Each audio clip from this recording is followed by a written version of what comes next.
Mental health is a life sentence without parole. Too many of us carry invisible wounds, trauma, loss, shame, and silence. I created the Crawl, Walk, Run podcast to break that silence, to give a voice to the voiceless. This is not just a show. It is a platform, a place where authors, veterans, artists, survivors, and everyday people can share their truth without fear of judgment. We crawl through the darkness. We walk toward healing, and we run into purpose. Together, we will build this community. This podcast is about resilience, about stories that matter, and about reminding the world that your voice could save someone's life. I'm your host, Steve-O, and this is Crawl, Walk, Run. We were trained to endure, to adapt, to overcome, but nobody prepared us for what comes after the uniform comes off. This season, we're pulling the curtain back on the system veterans are forced to survive, not just serve. From suicides happening at VA hospitals, to mental health care that falls short, to growing fears about disability compensation ratings and cost-cutting. We're asking the questions no one wants answered. Why are veterans still fighting for care? Who's really being protected? And who's being left behind? And what happens when silence costs lives? This isn't politics. This isn't opinions. This is lived experience. Season 3 of Crawl, Walk, Run, where we stop whispering, start questioning, and refuse to stay silent. Because the mission doesn't end at discharge. James McDevitt is a U.S. Army infantry officer, firefighter, and combat veteran with deployments to Iraq and Syria. He served with distinction as a commanding officer, leading troops in some of the most demanding environments of modern warfare. With 20 years of military service, James has also been a professional firefighter in Alabama for over a decade now. He holds a bachelor's degree from the University of South Alabama and has accrued over 200 credit hours of continuing education. He played football for the University of Southern Mississippi, then the University of Kentucky between deployments to Iraq. As a certified leader both in uniform and in life, James brings disciplined execution to everything he does, from public service to creative work. A craftsman at heart, he is an experienced woodworker and builder, known for designing cutting boards and charcuterie boards. He is also an avid athlete, regularly training in jiu-jitsu, swimming, strength conditioning, and endurance. His daily routine reflects a life of structure, humility, and forward motion. He has recently published his first professional memoir called A Walk Among Heroes. He's actively engaged on social media platforms with the veteran community, as well as the author community, promoting and marketing his new book with 5-star rating across the board. He is a warrior, a soldier, veteran, firefighter, husband, and father to his children. James has been making headlines throughout the author community and provides very detailed information that he had went through while deployed to different combat theaters or engagement areas. He is truly a voice of the unheard, and his story is raw and honest. Once you pick up his book, you cannot put it down.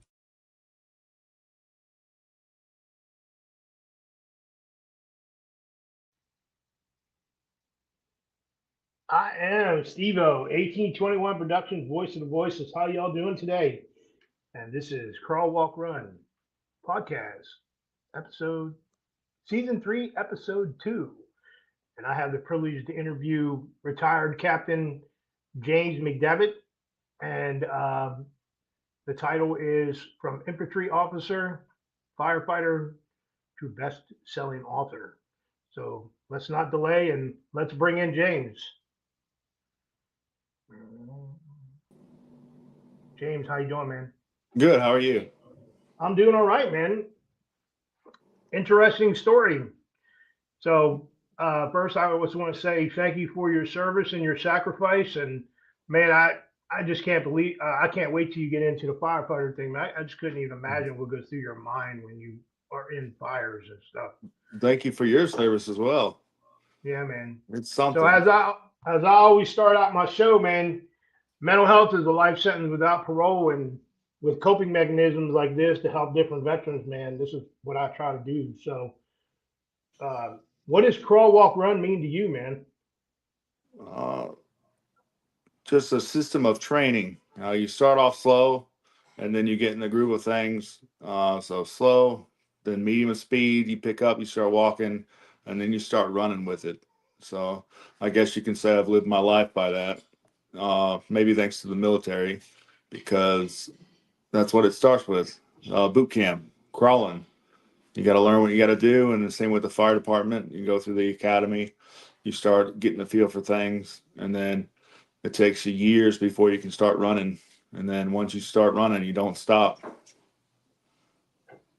Wow. So, yeah, you were an infantry officer. You led soldiers in combat. Yes. Well, I joined in as an aide at my transportation the day after high school graduation, and then within 5 months, I was in Iraq on a 50 cal machine gun behind the turret, doing escorts and helping get people from one place to the other, every base in Iraq. So I did a lot of that, had a couple hundred missions as the most dangerous job in Iraq and Afghanistan. So I guess you can say I'm lucky, and I accredit it to our vehicles. Instead of Hummers, we were in the upper LMTVs, and the explosions wouldn't blow us up. So a lot of the times they stopped shooting and stopped blowing us up when we went by because they didn't Don't know they how to have figure it out quite yet.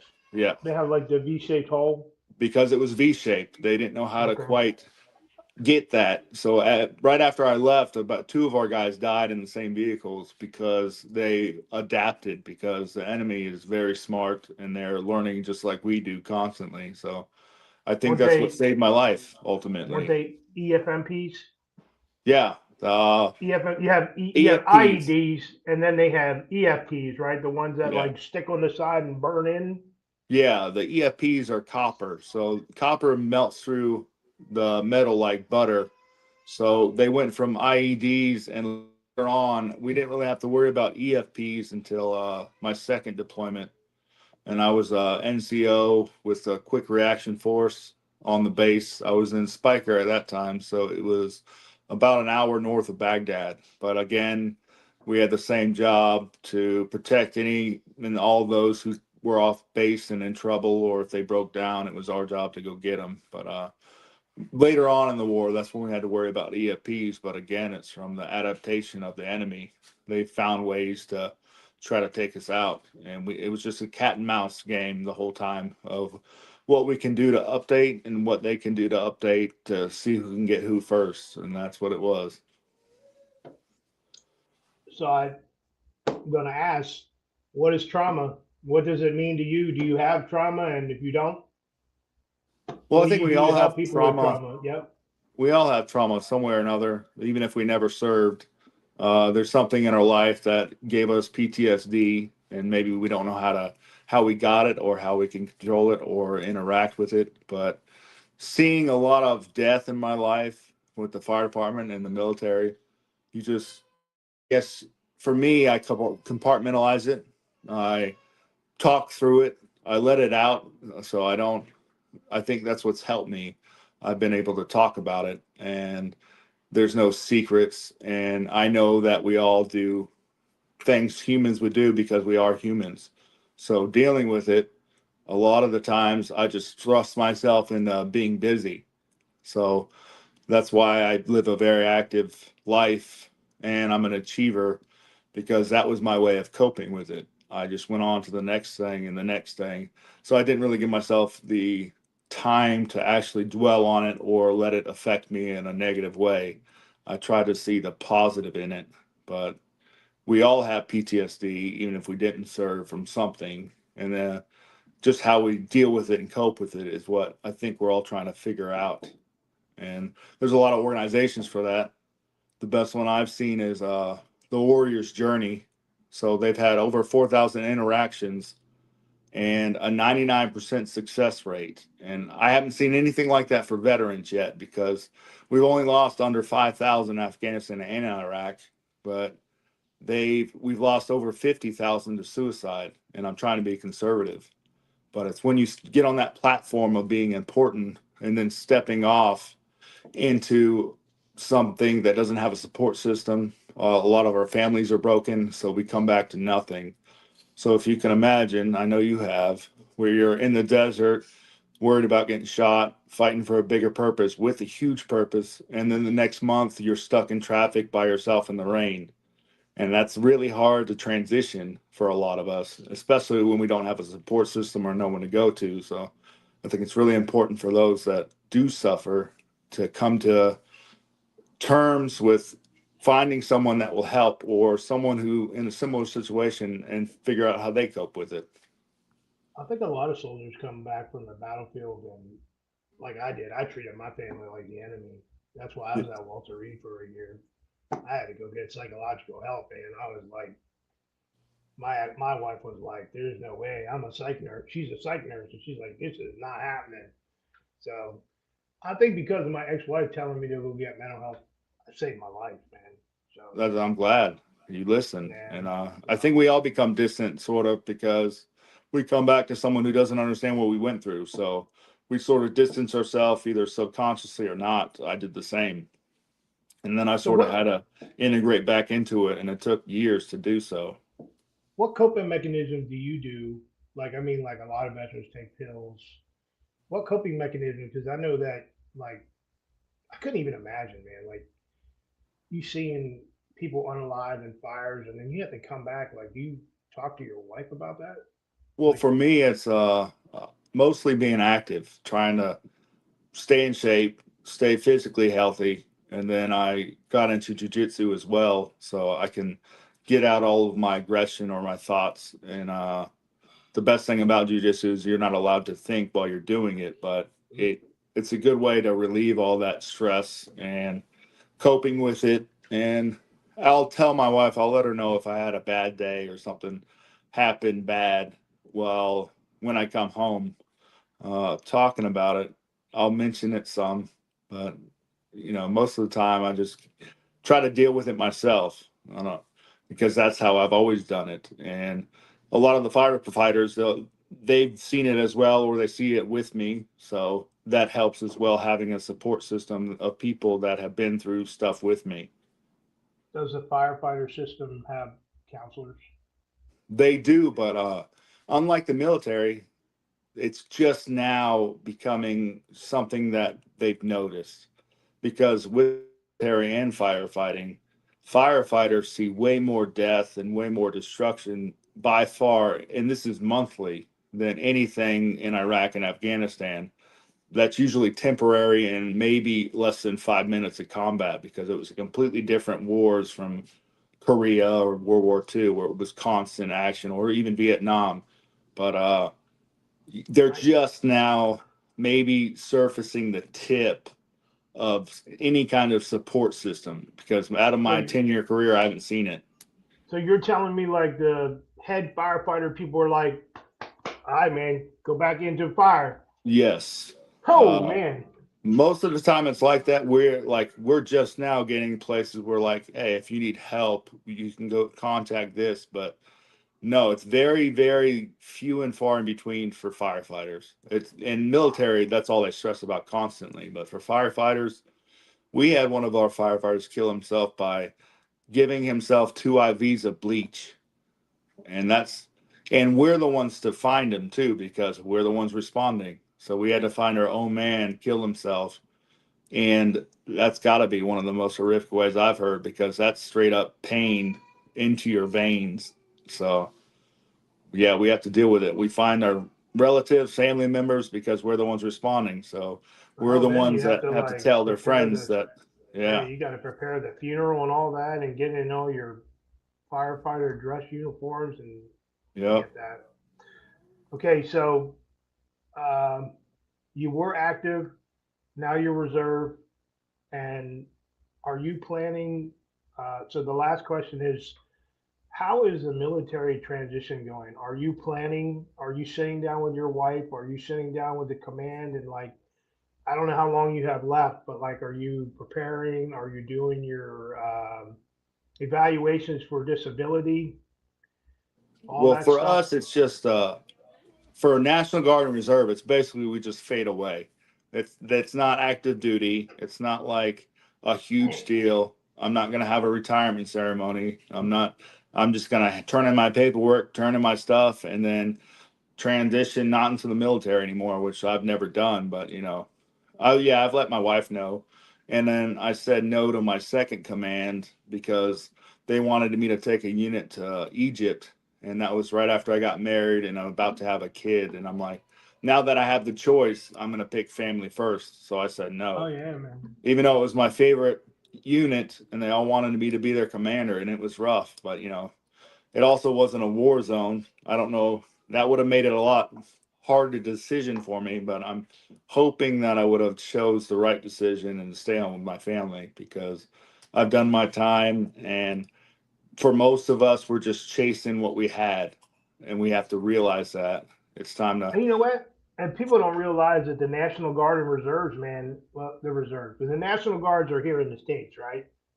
Well, reserve, it's the same exact thing. One's just Okay. federally funded, and then one does state deployments if the state needs them. But yeah, it's pretty They're much the the same first thing. to go, man. Because like when I was in Iraq, I was at Four Heads in Al Mansur district Yeah. by the communication tower. Okay. Man, the unit we were leading, man, they were National Guard reserve soldiers, man. I Oh was yeah, like, National Guard and Reserve, they deployed way more than active duty. Like wow, man, I have amazing. 3 deployments only because I got out for a year when my unit went to Afghanistan, and then I said no to another. So I would have had 5 deployments already, each being a year long, and that's a Well, I long hope your time to be away from military. your family. I hope that you plan and get what you need for your military transition, man. Because I'll tell you what, man. Um, I told Sergeant Major of the Army, 13th Sergeant Major of the Army, Preston was on one of my shows on my Okay. podcast, and we talked about the military transition. Like, I didn't want to know about his stuff being a Sergeant Major of the Army. I wanted to know what was Ken Preston's freaking military transition like. And he said, like, it was so bad that he was going to work at Home Depot, man. Yeah. So, yeah, man. I mean, and the military transition is not greener than you think it is on the other side. And I always tell people that's why I'm trying to get my book, The Broken Mirror, in the Army publication system, man. Because, like you said, man, you get out of the National Guard and Reserve. That'd be nice, man, if you get out and you get a book that you can look into and learn about resume writing and stuff Yeah. that's going on, and not taking pills and all that. So, but hey, man, the floor is yours. And I'm going to drop down a couple times. I'm going to let you keep talking. But Okay. like I said, we're going to use this backdrop right here because it's hot. I like that backdrop. So It is a good one. go ahead and knock it out, man. I met you on TikTok. I still haven't seen you do the bestie thing. And it's like, oh, we got James on bestie tonight. And I'm like, where the hell Oh, that at? I don't know anything about TikTok yet, so I'm So just cruising the have you been surface. on any of the besties live yet? No, I don't think so. Or how that, maybe I have, I don't know. Her name is, I know you know Books and Me Okay. because she Yeah. like showed your book. She like held your book up. Okay. Yeah, Yeah. I've been reach on a out to couple her, of those. man. Yeah, reach out to her and she'll put you on like I think Saturday nights. Yeah, I think I'm set up for her maybe next month. But yeah, anyone who has to be on, I'll do it. So Yeah, that's what man. I've been doing, trying to set it up. Just But don't pay yeah. to be on that stuff, man. Don't Oh pay no. don't pay nothing to be on, man. People want you to be on there, man. So, but I appreciate. I see, like I said, man. You buy your own books, you send them out to people, man. Yeah. So, and the floor is yours, man. All right. Well, we're finding out that's the way to do it. If you take out the middleman, you make a lot more money by doing it yourself, Yeah, man. unfortunately. But it is Definitely. now indie authors like myself, we're have our stake in the game, unlike before, because it's easier. There's a lot more of us, and people are starting to see that indie authors can write just as good as traditionally published authors. And so it's really leveling the playing field, and Oh, that's why I definitely, wrote man. my book, A Walk Among It is, Heroes. man. It started off a mission in Iraq. I wrote down in a little book. I wanted to read 100 books for the year, and I only got to 73. But one of those books inspired me to write my own. So I'm writing in this little black book about an idea I have of a guy named Thomas. And I was just in the back of my mind, and lo and behold, 15 years later, I decided I'm going to write it. And then within a couple months, it was number one in Amazon on World War II or World War One aviation, and number two on World War II. So, and apparently people are really liking it. I just got my 100th 5-star review at 62 days of it being published. And then I had a national best-selling author, Matt Rogers. He read the book and then he said he loved it and he posted it on his social media. So I thought that was cool. And then even Jocko himself, he has it in his queue, so he's going to read it. I know he will because he said he would. And Jocko's the man to say what he says he does, or does what he says he's going to do. So hopefully he'll enjoy it. Hopefully he'll love it. It's based off a true story of World War II. A guy from Pennsylvania. Can you show everyone the back of your book with the stars on it and all that? Yeah, that's cool, man. Yeah, I went to online book club. I got a 5-star from them. And then I went to a publisher's weekly reviewer. She did 370 books for the year, and my book was her second 5-star review. And then I got a NetGalley sweep of 5 stars. So I'm hoping it just keeps up. And then I'm really hoping it will become a movie as soon as it can. I'm thinking it will within a year or two, but what I'm finding out as an indie author is it's all a slow burn. You publish the book, and then it takes at least a year to 18 months to 24 months to actually get somewhere and start doing stuff. And then I'm hoping it'll get picked up. Maybe Jack Carr will read it. I've been writing him. And then I've sent it to everyone in the United States that I know would actually like firefighters and first responders. And then that organization I was talking about, it's called the Warrior's Journey. The number is on the last page, and it tells what it does about those 4,000 interactions with a 99% success rate for mental health for veterans. So you have some suicidal numbers in the back of your book? Yes, yes. Oh, wow. Okay. So if it says you're having trouble as a veteran, I recommend the Warrior's Journey. It gives their website and 4,327 interventions and a 99% success rate. So I'm hoping to get that out to as many veterans as possible, because we don't need any more killing themselves, because we have a lot of value. And I hope that we see that when we come home, that we're capable of doing much more. It's almost like soldiers miss the battlefield, man, because like I've had some very, very highly decorated friends that unalive themselves. I'm like, yeah, 3 Bronze Stars, a Purple Heart. Wow. And you can't fit in back here, and you want to go back and kill people on the battlefield, and you end up killing yourself. Like, what is going on? And some of the signs are never there, man. Yeah. It's almost like you ever hear somebody go, you need to do the buddy check and call your friend. You know, make sure you call 6 people. But here's my thing. You call and you ask, are you okay? And if there's a pause, there's a problem. Yeah. So if you call your buddy and be like, yo, man, how you doing, man? Oh, man, I'm doing good, man. I'm just doing a buddy check. Oh, man, I'm good, man. But like you call somebody and they're like, you hear that little growl or something. Yeah. Like, oh, man, that's not good, man. So I know. But, so we need to do a lot better. And I don't know what to do, but organizations like that do. They have the experience and they can help us. But yeah, I think most of us know someone who's killed themselves after the military or war, because a lot of times they don't talk about it being an addiction. The second you experience it, it's an addiction for life.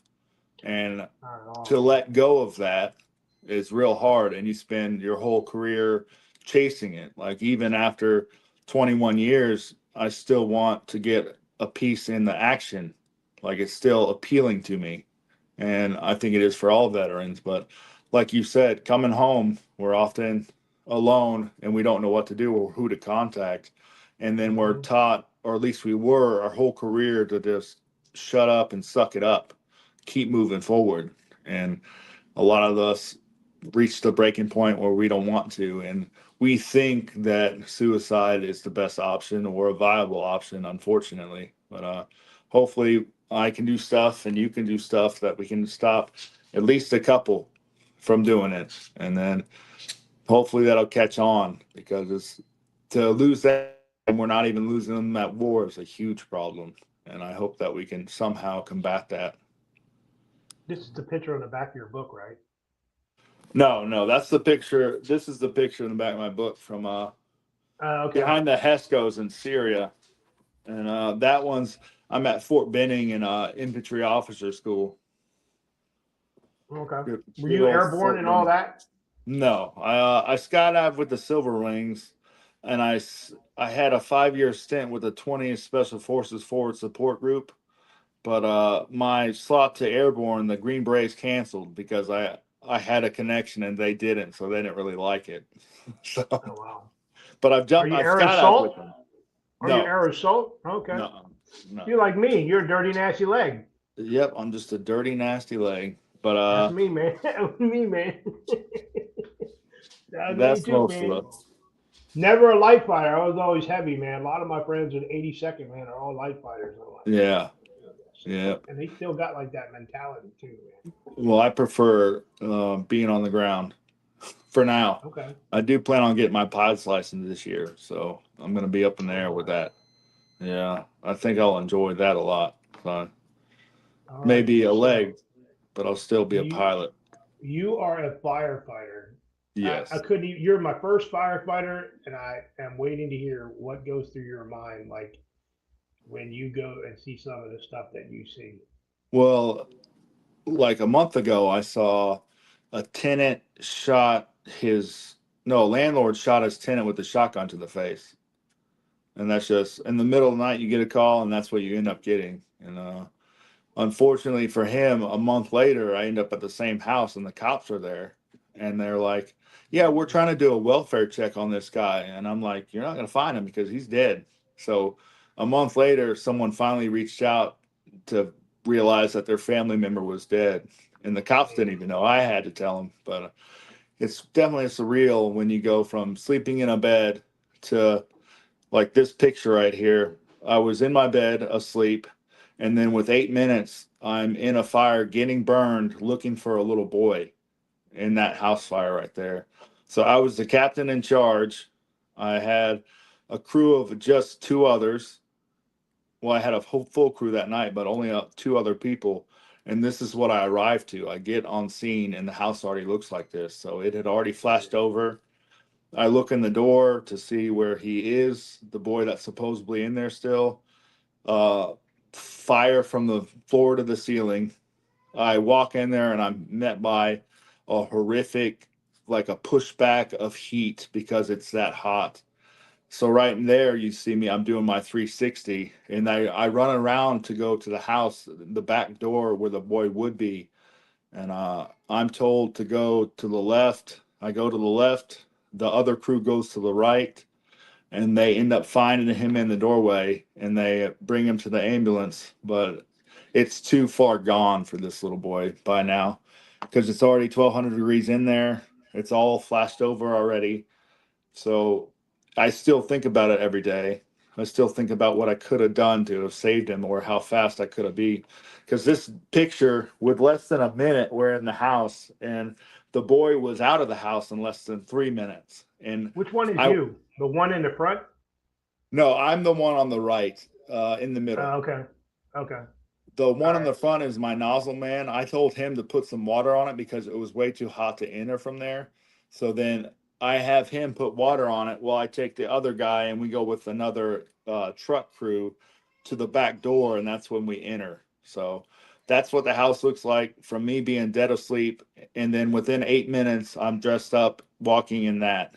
And it's it's something not for the lighthearted, but this is what we see. And the younger they are, the harder it is to take mentally, because there's not a day that goes by where I don't think about that boy, because he was screaming for his brother to help him. His parents left him.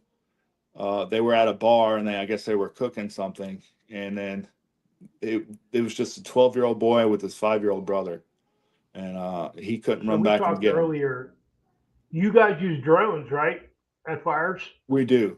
We do. Do they go Uh, in the fire? No. Oh, For overview, like this, and this is and it's if a long time, like if it's a barge fire or a guy stuck on the tower I was talking about earlier, The drones, they wouldn't have been here because it was so fast before it happened. Like most of our fires like that in a house fire where we knock it down like that. I was knocking that fire down within 6, 7 minutes. The fire's already out, and then we're just doing overhaul then. So it's really fast for especially a house fire like that when it's a single story. But yeah, my I, two crew members got blisters through their gear.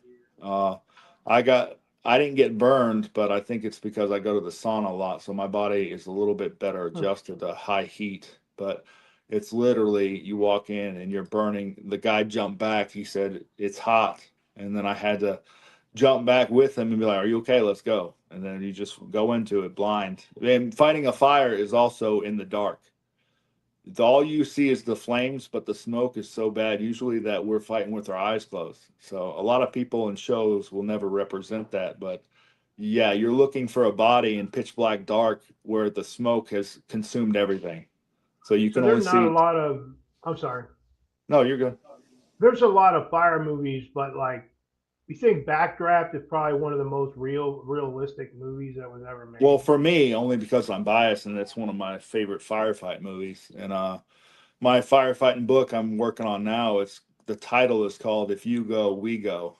And that's Oh from wow. Backdraft. But I think it's a good representation of firefighters that if you're able to do it and go, and then we have to go behind you to get you.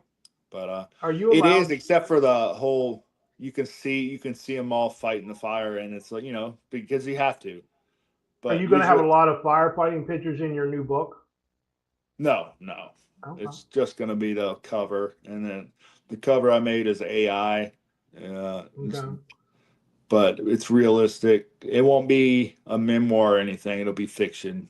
But most of the stuff that will be made up will only be the names and the fire department. But everything else will most likely be true or had happened. Yeah, I learned So, as an author, man. No names, no location, and no yep, organizations. That'll yep, save you from getting sued. yep. It Because will. my first and second book are approved by the PRB for the Pentagon. Okay. Wow. Yeah, from talking about long-term medication use and stuff, and how the VA screws veterans and all that. So, Oh but yeah, it's a system. It's what a is I don't know if you're allowed to say this or disclose this, but like, what is the worst thing that you've ever endured as a firefighter? well. I think as a firefighter, it's the younger they are, the harder it is. So I've had a call where someone just got killed on a motorcycle and I have to spray the blood off the street, and then his family members are trying to break into the ambulance outside the hospital, and he's dead. He's already in a body bag, so they can't open it. Mother screaming when they lost their child. Then I've had calls where like drive by, a 16-year-old gets shot in the throat while he's sleeping on the couch because his older sister's boyfriend shot up the house. So he was collateral damage. Then I've been on a call where a woman was murdered by her ex-husband. All of her family's out on the street, and I say goodbye to the cop, or I'm the last one to talk to the cop, and then he goes to find the killer, and he gets shot in the head, and he dies. So I was one of, but this is we experience death monthly, so I mean I can talk hundreds of stories, Do but for firefighters me, now carry? no, we're not allowed. Some will. Because you Uh, heard about those stories about those firefighters responding and snipers shooting at them. yes, like one of our guys has been shot at before. For me, I've had guns pulled out on the scene while I'm there because the guy just got killed. His friends are upset and they're always trying to blame one or the other. But that one, you got to see how the other firefighter react. He started running down the street. So for me, I was like, "Come on, bro." but yeah, we experience a lot. We can't have guns technically. Some of us will and always do and always Okay. carry. I'm not going to say I do or don't, but I'm always make sure that I can protect myself. And then even if you don't have guns and you're then in that situation, fire What extinguisher is level? one of. What level of jujitsu are you? I'm about to be a purple belt, so it's a white, blue, purple, brown, black. So it takes the Wow. average person 10 years to become a black belt. But within 6 months, you'll be able to beat most of the world, because most of the world is just ignorant and inefficient at fighting. So it's not hard. But once you start stacking, and if you're my size, it definitely helps. But I'm a 4-stripe blue belt, about to get my purple belt in the next promotion. But I'm not going to stop until I'm a black belt. And then I guess you never stop, because I'm going to have my kids in it too. But to protect yourself, it's the best martial art in the world. Like, we go hand to hand. Jiu-jitsu beat everyone, starting in the UFC, and it moves up higher. But it's also for self-esteem and confidence, and it also checks a lot of egos, because I get my ass beat all the time, and I'm a giant, but you're not going to go there without getting beat up. And for a lot of people, can't take that. So a lot of people with ego issues, they'll either weed themselves out, or their egos will change as they progress in jiu-jitsu. So it's pretty phenomenal You said what your it does mind to has to help us. be clear when you do that? Well, Jiu-jitsu? yes, only because you literally are unable to think, because while you're in jiu-jitsu rolling, you're in flight or fight mode. So Oh, wow. your body literally can't think of anything besides not getting choked or broken. But it's also a contradiction, because it's the safest full contact sport, because at any time you just tap and you're done. It's not, and if you feel any resistance or something you don't like, you just say tap, or you tap, and then it's over. So it's very safe. Yeah. So let's talk about family. Well, that's my wife, Most Lindsay. most important thing to us is Oh, family. oh, by far. I actually met her in Syria. I was on a dating app, and she was close to where my dad lived, and I swiped on her. She swiped on me, and then she said, if you're ever in the area, we should go on a date. And then fast forward 2 years later, I go to California to visit a girl named Grace. She stands me up, and then Lindsay just happened to be 16 miles away, and then I hit her up on our date. So in our vows, I said that I was saved by grace, because that was the only reason I got tickets to California. But then I met Lindsay, and now we're married with our second baby on the way. We just found out. So You got a little one running around right now, right? yes, she's a nuisance. She's 10 months now. 10 months and 5 days. But she And was she's born up on the day moving we met. around. And she's Yeah, up moving around. she's Wow. crawling. She's got 8 teeth already, and she's just running around the house exploring everything. And that's a fascinating thing, because you see a part of life you never experienced, having kids. So that's what I'm doing Okay. now. And for me, it was my dream to be a father and a husband, and that's what I'm doing. So that's why I'm getting out of the military and trying to be a stay-at-home dad if I can with these books. So Is hopefully there they go well. any is there anything that you want to say to veterans, or to any authors, like to veterans first, to firefighters that are trying to get into it, and then lastly, the author community? Yeah, well, veterans and firefighters, thank you for your service. Thank you what you do for what you do, and know that there's always help out there. And the best way to help with stuff is to talk about it. Find someone to talk about if you're struggling. There's programs now for all of us, but the struggling part, we have to see things that a lot of people don't ever want to see, but that's also our role as men. We're put there to deal with that burden. So don't look at it as such a problem, as in this is what we're put on earth to do, to take the burden from a lot of people. And we can find ways to deal with it. And then for authors, uh, just write it. Don't stop. Consistency is key. And that's what you have to do something. You got to do it every day. Stick on it, and then you'll find out that the book will come along, and it'll get better and better as you go. Because I think experience makes a writer, and the more things you experience, I think the better you're able to write. And that's why you have people like Jack Carr and Jocko, national best-selling authors, because they've experienced a hell of a life as SEALs. And anyone in the military, you can be a leg like me, and you still experience stuff. You still get to see, like my first deployment, I was with or on the same streets as Jocko in 2005 and 2006. I was a gunner. So Ramadi had just started right before I left. So, and then I actually got to do jujitsu in Jocko's gym in San Diego. So that's how I sent him my book. I sent the book to his gym knowing that he would get it, bypass all the other filters that he may have, because he's a busy man with a couple multi-million-dollar operations going on. Are But you sending your book to any historic libraries like World War One, World War Two, well, I maybe the just sent it. U.S. Army Museum in Carlisle, Pennsylvania? I wrote Patton's granddaughter. She still does stuff. She hasn't written me back, but I sent it to Military's Writers Association of America.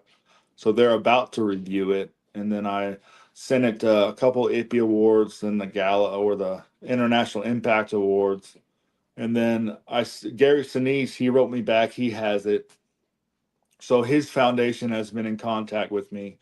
And then I've given it to the Warrior's Journey, the CEO of the Warrior's Journey. So I'm trying to find my So, way to make its rounds so because I was Audie Murphy. I was an Audie Murphy recipient, and I think that you should try to see if you could send your book, because you know Audie Murphy is World War II, yeah, most yeah, decorated.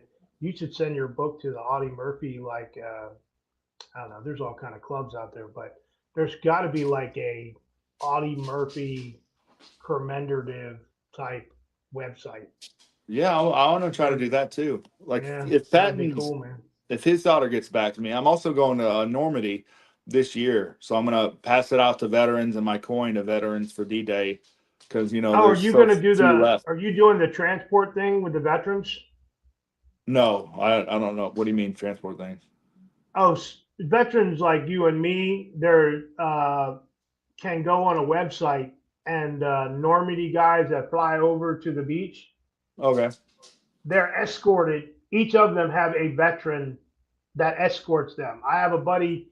His name is Travis. He has a podcast. He's done it 3 times now. Okay. Yeah, I would love to. If I know how to sign One up of for his it, I'll do it. guys, I think one of his guys was 110 years old. Yeah, they're all getting that old now. They're all dying off, unfortunately. Some of them That's are what. still in really good shape. I Oh, good mean, for them. Yeah. yeah. So, but Yes. yeah, man, I There's want to about thank you. 60,000.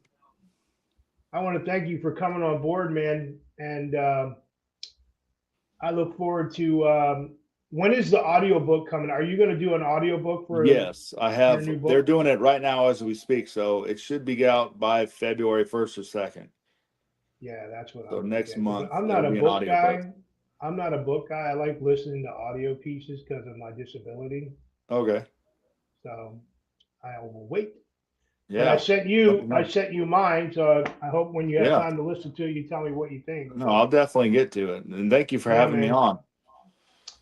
Yeah, man. So I'm going to drop you down. I'm going to close out, Okay. and I appreciate it. I'll send you the link so that you can look at it and review it, and then Okay. we can come up. I think I'm going to use this right here, like your book cover, for like the posting. And if you have any links or anything, send them all to me. So I when I will. do the posting on social media and on TikTok, um, I think it's going to blow up on TikTok. There's a lot of people that follow you on TikTok right now. Okay. Hopefully. And they all see my podcast because the lady I just interviewed, I don't ask me why, but a lot of these women on TikTok read about these sexual fantasy books and stuff. And could not believe when I said that the lady I interviewed was like a sex intimate type Wow. therapist, nine Yeah. different degrees. And the whole freaking post blew up with all the people that do the sexual fantasy books and stuff. Wow. So we're gonna see, man. So, That's but one way to yeah, do I'm it. gonna try to use AI and combine your book cover and a flyer thing together. Okay. Try to make it kind of cool, man, so that we could post it. And then the bio, you can use that for public engagements, man, for whatever you do. So I wish you all Thank the you. I luck. will. I do love it. And yeah, man, if I'm ever down in your neck of the woods, man, but you definitely got what's it called? I know you've seen my reflection series box that I've been pushing out. Yeah. Yeah, they're good. I'll be sending you one of those, the Okay. coin and all that, just so that you could have it. And yeah, there's certain people that I'm sending them out to. Good. So I'll send you my book and coin too, so you can yeah, have it. man, definitely. So I'm gonna drop you down, man, and close out the show. Okay. Have a good All one. right, man. Yeah, All right. man. Later, Bye. brother. So I am Storytime with Steve-O. I go by 1821 Production, voice of the voiceless. And I just had Army veteran, firefighter, best-selling author, James McDevitt. Hell of a show, man. Always remember, if you're struggling, 988-911. There's always people you can listen to. Remember, I am 1821 Production, voice of the voiceless. Peace. This will stream next Wednesday because I have one streaming tonight. So love, peace, and joy. Y'all have a good one. Crawl, walk, run has been brought to you by 1821 Productions, voice of the voiceless. If you have a story, please reach out. We are the voice of the unheard. Till next time.